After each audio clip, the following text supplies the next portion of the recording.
Hi everyone!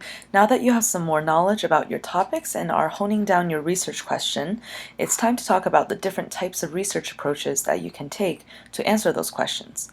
This module is an overview of the 8 major types of research approaches or study types in health research. And to jump right into it, these 8 approaches are review and meta-analysis, correlational, also known as ecological study, case series, cross-sectional survey, case control study, cohort study, experimental study, and qualitative study. We will take a tour through all of these with a brief introduction of what the goals are in each research approach, the pros and cons of each research approach, and an example study that you can read in more detail on your own. First up, a research approach related to the activity you've all been working on, reviewing the literature, but to a much more comprehensive and greater degree if your entire study will be comprised of a review. So the goal of the review study or meta-analysis is to synthesize existing knowledge so as to provide a big picture analysis of a topic area. So I'm going to toot my own horn a little bit for the first and hopefully last time this semester and give you one of my recent publications as a good example of a meta-analysis, mostly because I've done quite a few of these meta-analysis approaches and I am confident in the quality of this one, which examines the effectiveness of cognitive behavioral therapy for people with comorbid insomnia and some other psychiatric or medical condition. I'll talk about why I did this study in just a moment. But first, let's take a look at the difference between a review study and a meta-analysis, because I realize that some of these terms are sometimes used interchangeably and you may not know the minute differences. So a review, whether it be a narrative or systematic review, asks what conclusions about this topic area are supported by previous studies. So if I had done a review study on the insomnia treatment topic, I would have described seminal studies on the topic and critically evaluated each one, then made some observations to sum up the general trends in the studies. Usually this format is used by people who are major experts in a topic and can make commentary on the topic with authority. Other researchers in that field probably recognize this person's name and know their expertise by reputation. I am not such a person, so I would probably not have been able to write a review study for the insomnia treatment topic. However, someone with good knowledge of a topic and very good knowledge of the meta-analysis approach can do one of these studies, the meta-analysis. And here we systematically merge the numeric results of all the previous studies on this topic and come up with a summary statistic. This approach is more quantitative, so it takes more statistical skill and requires less qualitative commentary. So these approaches should be used when many studies already exist on a topic, or when there are conflicting findings among these studies. In any case, there should be a lack of an authoritative conclusion, which is where your study comes in to fill the gap. In my case, there were many studies about cognitive behavioral therapy for insomnia, and we already knew that this was an effective treatment for primary insomnia. However, using this treatment approach for comorbid insomnia is relatively new, with most of the studies on the topic coming out in the past 5 to 7 years. Everyone had the impression that the treatment was effective for comorbid insomnia, but all of the studies were so new that there wasn't an authoritative summation to confirm that this is the case. So my meta-analysis aimed to see if CBTI is indeed effective for treating comorbid insomnia, and also looked at to what degree this was the case. So I was also able to show which comorbidities were most likely to be improved using this approach for treating insomnia. So the advantages of doing the review or meta-analysis approach includes the opportunity to learn a lot about a topic. For the field of study, it offers a useful summary and evaluation that allows researchers to get a general impression on a topic with confidence. However, the limitation to doing a review study is that it doesn't really generate new knowledge. It can only point to conflicting findings in the field, and perhaps provide commentary based on opinion, but not really to empirically resolve these conflicting findings. Also, as I mentioned earlier, it's almost impossible to publish a review study because someone more qualified has probably already written one. Meta-analyses generate more new knowledge and tend to be easier to publish, but only because the amount of work required to do them is so great that most people are unwilling to try. So there are both advantages and limitations to taking a review/meta-analysis approach. Overall, I am a fan of doing a meta-analysis because the process teaches me a lot about a topic, and the resulting study helps my reputation as a trustworthy source for insomnia treatment information. By the way, for your research proposal, you're not allowed to propose doing a review study because the methods really are just do a literature search, write up the results, and that's it. And proposing this method is unlikely to be a useful practice for you, practically speaking. So you can propose a meta-analysis, but not a review study. However, you should know that doing a meta-analysis, or rather proposing the methods for one, are actually not easier to do so than for any of the other research approaches we will introduce today. The second type of research approach does not review published studies, but it does work with existing data, usually from existing databases or from a previous study that you or a colleague did. The correlational, or otherwise known as ecological, study compares average levels of exposure and disease or outcomes in several populations. Remember exposure, disease, and population? We'll be revisiting these terms a lot today and in future modules. I recommend reviewing Module 2 if you want a refresher on what these terms mean. An example correlational study is by Franco and colleagues, titled Effects of Democracy on Health, Ecological Study. Here, the exposure is democracy, and the outcome is health. I would recommend using this approach when you want to explore possible associations between an exposure and a disease or outcome in broad strokes. It's important to know that you will be working with population-level data here, meaning information about big groups of people, and not with individual-level data, so you won't be able to get too fine-grained in your analysis. This approach is possible when you have a source of data that already exists. An advantage to the correlational study approach is that it uses existing data, so you don't have to do the grunt work of collecting data yourself. And the resulting study will produce a nice big picture overview of exposure disease associations. However, when using this approach, you must watch out for potential ecological fallacy, which is where population level findings are attributed to individuals erroneously.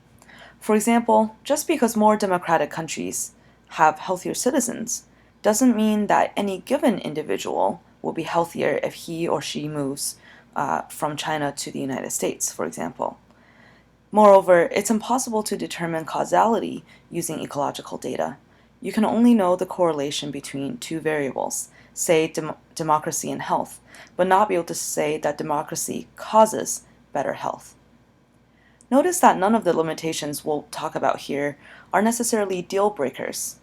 Near the end, we'll talk about how to find the best approach with which you can accomplish your research goal, and the limitations are acceptable within that goal.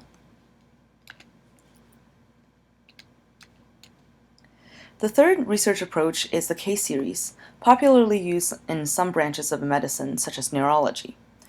Its goal is to describe a group of individuals with a disease, and the focus here really is on understanding the disease features themselves. An interesting example of a case series is this study by Harris and Brown, which examines synthetic cannabinoid intoxication in a handful of individuals. The case series approach is best used when not much is known about an exposure or disease, such as when the disease is quite rare or is newly discovered. Synthetic cannabis isn't necessarily new, but most research has been conducted with organic cannabis or didn't differentiate between the two types. so Harris and Brown were able to contribute new knowledge by conducting their case series. If you try to publish a case series on the common cold, for example, people will be like, so what? We already know exactly what the symptoms are for the common cold. So this approach is used when you want to introduce a new disease to the scientific community and a source of cases is available. The good thing about this approach is that it allows you to delve into a lot of detail about an interesting disease. For the scientific community, it allows researchers to sort of compare notes and begin to build up enough knowledge so that somebody can study the disease more systematically. There are clear limitations to this approach too, of course, because how a handful of people respond to synthetic marijuana isn't necessarily how most people respond to it. In other words, the results may not be generalizable. Also, as with most research approaches, the findings tend to be correlational instead of causational. A cross-sectional study describes exposure and/or disease status in a population. More popularly, this is known as a prevalence study. Like when you see a statistic, there is an 80% lifetime prevalence for having eaten a spider in your sleep, or something like that. The focus of cross-sectional studies is on the current status of a certain population. In other words, the results paint a picture of what is happening with a group of people right now, such that a prevalence study on, say, HIV/AIDS from 1980 may not be very useful to us now, unless we're trying to track the changing prevalence of the disease over time. A good example of cross-sectional study that was recently published by Jordanova and colleagues is on the prevalence of elder abuse and neglect. This type of research approach should be used when you want to know the prevalence of a disease or exposure, sometimes a newly discovered disease or one whose prevalence you believe has changed recently, or you want to get a snapshot of a disease and you don't have too much time or money resources to conduct the study. The advantage is that you can provide a good overview of an exposure or disease in a population, and the study is relatively quick and easy to conduct. You can use existing data or gather new data, whichever suits your purposes. However, once again, cross-sectional studies can only give you correlational data. Good news is that this is actually completely fine for prevalence studies, because you're not trying to draw any conclusions about causation here, only trying to say how often a certain disease or outcome occurs in a certain population. Nevertheless, you should be wary of your sample being non-representative. For example, if your sample of elderly individuals somehow share a characteristic that makes them more or less likely or more or less at risk for abuse, and this trait is not common to all elderly individuals, you need to make sure to prevent your sample from having these biases and being non-representative when you design and conduct your study, and also to make sure that you catch any of these confounding variables later if they do slip through. A case control study compares exposure histories in people with a certain disease and people without this disease, basically comparing histories between cases and controls. This is different from a case series approach because it involves a control group who does not have the disease. A good example is the Cal-Lormeau study from 2016 that studies the Guillain-Barré syndrome in French Polynesia, which took people who had Guillain-Barré syndrome and seeing which of those people had Zika infections and which didn't. The case control study approach is best used if you want to explore exposure histories in people with the disease because you're interested in potential risk factors, causes, or warning signs for the disease. Usually the disease is relatively uncommon or new, but you do have a source of cases in whom to explore exposure histories, as well as a similar group of people who did not have the disease to compare them to. This type of study is good for identifying potential risk factors that lead to disease. However, do watch out for the biases that come from retrospective data. In other words, you have to trust that your participants remember and report past events accurately. And if you don't think that's difficult, I ask you, what did you have for dinner on May 14th? Do you remember? How about what you were doing on January 20th, 2010? Do you know for sure whether or how often you got the cold when you were a kid? Or whether you've ever had a head injury? And when you did have a head injury, did you go unconscious? How many seconds? These are some of the past exposures researchers might want to know about if they hypothesize that the common cold or head injuries might be related to certain outcomes. Also, working backwards, as in recruiting people who already have a disease, and then going backwards to see if they have certain exposure histories. This approach can turn up false positives. Imagine if you recruited a group of people who have depression and ask if they had been bullied as a child. Chances are they did. They were bullied, whether or not that has anything to do with adult depression. How many of us didn't experience some form of bullying? Therefore, if you choose a case control study approach, watch out for the retrospective bias, and you have to make sure that you can accept this level of risk with working backwards to find false positives. A longer-term type of research approach is the cohort study, which compares rates of new disease in people with different exposure histories. Or, in other examples, researchers want to follow a population over time to look for incident disease. The main question is about future outcomes or diseases that have not yet happened in the initial sample that you recruit, with the goal of tracking whether certain exposures may lead to disease. One of the most famous longitudinal studies, that is, studies that follow participants over decades, is in New England, is the Framingham Heart Study, which has followed over 8,000 people since the 1960s. You would want to do a cohort study if you want to capture what happens to people over time, or if you find that an uncommon exposure occurs to a group of people, for example, the 9/11 terrorist attacks occurring to NYC first responders, and you want to follow them over time to see what outcomes or diseases may happen to them. Cohort studies are one of the strongest types of studies because they allow you to observe changes over time. If you're wondering why that's important, imagine if we only studied children who had been bullied in the 7th grade and looked only at their poor academic performance that year. Do you think that your observations will be valid in the long run? Maybe, but possibly we could be way off for some of those 7th graders. A lot of them may change over time and perform better in school, or even perform worse than they were when they were in the 7th grade. And so we really don't know the long-term effects that will follow them for the rest of their lives if we only look at their performance in the 7th grade.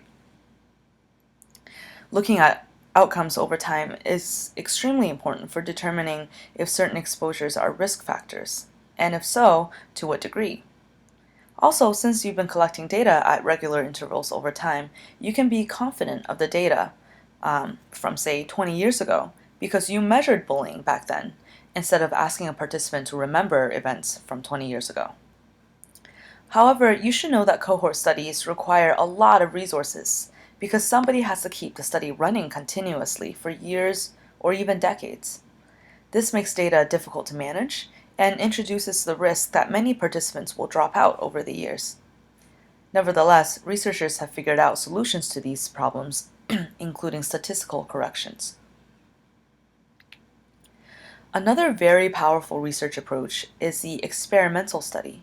With this approach, the question is also about future outcomes, with a focus on whether or how exposures lead to diseases or outcomes. For example, Bronstein and colleagues here examined whether a social work care coordination intervention, which is the exposure, affects hospital readmissions, which is the outcome, in a randomized controlled trial. Here, the independent variable that is manipulated is whether or not a participant got the intervention or control condition, hence the controlled in the randomized controlled trial. And the dependent variable being measured is the rate of hospital readmission in the participants We will talk more about randomized control trials in a later module and specifically how to design them in detail. You should use the experimental approach when you want to know about causality. So if you really want to know whether an exposure causes a disease or outcome. One common way experimental approaches are used in health research is in the form of a clinical trial that tests the efficacy of a treatment or intervention. The biggest advantage of the experimental approach is that it's the only true way to know the causal relationship between an exposure and a disease or outcome. This method also affords you the most control because you're able to not only measure variables, but also to manipulate them, which allows you to test very specific hypotheses and draw conclusions with confidence. With so much power also comes more need for resources, usually. Importantly, you need to be especially careful with ethical considerations in an experiment, where you may want to introduce a potentially harmful exposure to animal or human participants to determine the effects of this exposure, or you may want to test a new intervention that may or may not work or maybe has side effects. After all, if you already knew that a treatment works well without too many side effects, you wouldn't need to do the experiment. So, in experiments, there is much greater risk for ethical problems than in other research approaches, and accordingly, you need to make great effort to minimize risks for participants, always making sure that the potential benefits for them far outweighs the risks. We will discuss ethical considerations in much more detail in the module after the next one. The last research approach that we'll talk about today is the qualitative study. Here, the goal is to understand how individuals and communities perceive and make sense of the world and their experiences. The focus is on looking for themes that emerge from observation. I know this sounds very vague, but actually that is the nature of qualitative studies. They're less quantitatively defined. A good example of a recent qualitative study, is by Mula and I'm sorry, I'm probably pronouncing this incorrectly, but the authors' names, I believe, are Mula and Twizilimana, and in this study, they describe Tanzanian sex workers' perceptions of HIV/AIDS risk. The qualitative approach is best used when you are in the very beginning stages of trying to understand a social or health phenomenon in a certain population, and you want to get detailed, descriptive information to get a feel for the exposure or disease in this population. Similar to case series, the exposure, disease, or population must be worth describing. In other words, there can't already be a lot of knowledge on this topic. The advantages of this approach include being able to provide rich, detailed data that are difficult to capture with numbers, such as how people perceive and interpret aspects of their lives and health. This offers unparalleled opportunity for understanding cultural factors related to an exposure, disease, or population. However, you must consider that the data are much more subjective and prone to bias on both the part of the researcher and the participant. Relatedly, the measurements are difficult to quantify. For example, you might find that Asian American immigrants greatly value family through talking to them in this qualitative study that you conduct. But how much do they value family? To what degree do Asian Americans value family? And is that degree greater than in non-Asian Americans? And if so, by how many units of family valuing? Findings from qualitative studies can be very useful for describing themes and trends, but are usually insufficient to draw conclusions about relationships between exposures and diseases and outcomes. Okay, so that's been a lot of information all at once, so let's take a break before we talk about how to choose the best research approach for your research question.